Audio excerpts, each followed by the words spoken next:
grade 11 student from Vancouver, BC, Serena Rassiani is driven by her passion for nutrition to help youth feel energetic at all times. She's understanding, a leader, and a passionate public speaker.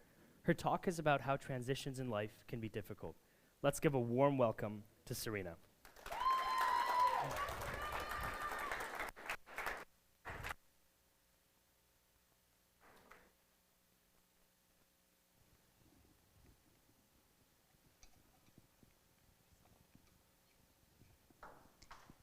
What if you went home today and your parents told you that you were moving across the world in just a week, and there was no time to get ready or say your goodbyes?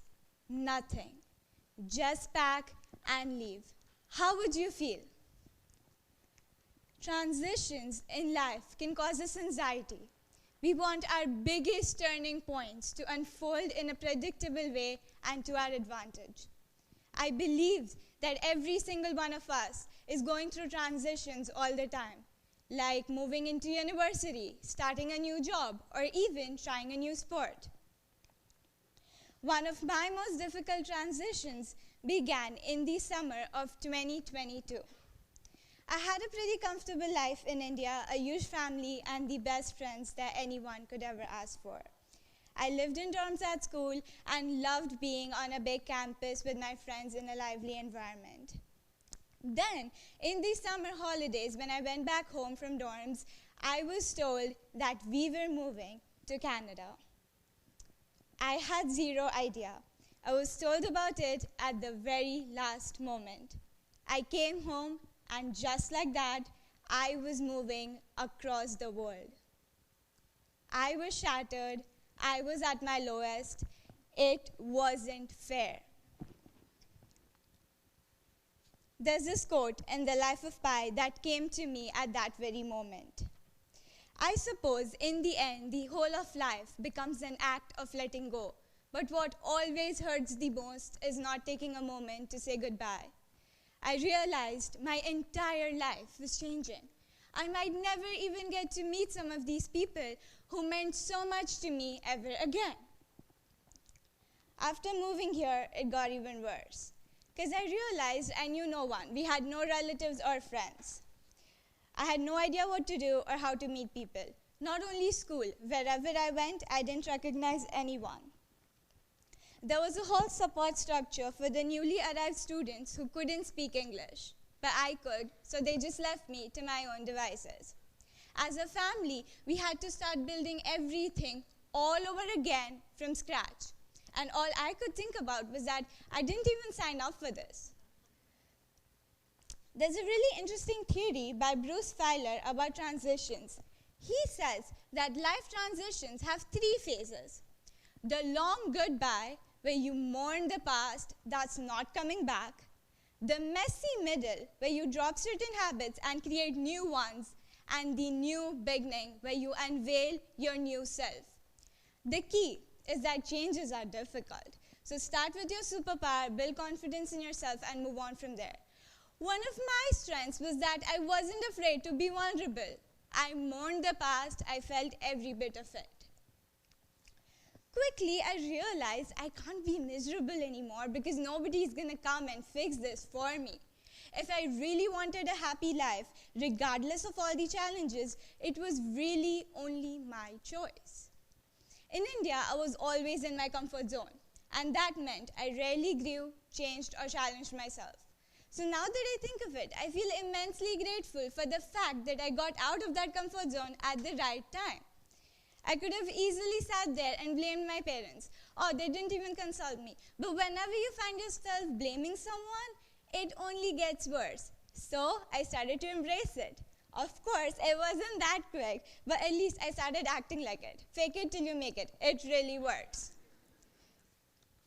I tried to be grateful every morning and found time to take care of myself and to do things that actually made me happy, like cooking, praying, volunteering, spending time with family and friends. I went from thinking that my glass was half empty into thinking that, oh, my glass is actually half full. And suddenly, I wasn't really faking it anymore, and I felt truly free. There was a singer on America's Got Talent named Nightbird. This young 30-year-old lady was battling with cancer in 2021. She had a 2% chance of survival. She came on the stage and sang this beautiful original song. She mentioned that 2% is not zero. 2% is something, and I wish people realized how amazing that is. She had accepted such a harsh reality about life and kept trying. I could feel the sense of freedom and happiness that she was experiencing right through her smile. She could have been more realistic and just be like, okay, I'm gonna die, it's over. But she chose to stand in front of the world and share her story in hopes of inspiring others. So you see, the most crucial part about mastering a life transition is acceptance. If you can accept the fact that pain and suffering are a part of our human experience, something that connects us all, then you can build a really amazing life regardless of all the challenges. And that is what I consider truly powerful. Let's think about our lives right now. We all might have some challenges, big or small. But let me ask you this. If you stop thinking about the expectation of fairness, how might you respond differently to that one particular challenge or pain that you might have? Perhaps you would start focusing on improving the bits of your life that you can control instead of those that you can't.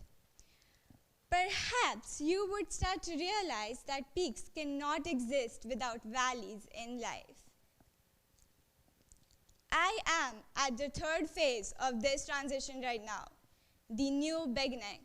I am unveiling my new self here today with this talk. And I would have never experienced this if I hadn't moved. There's this wonderful poem by Rumi that asks us to view our lives as if it's a guest house for all our feelings. He says that welcome and entertain them all.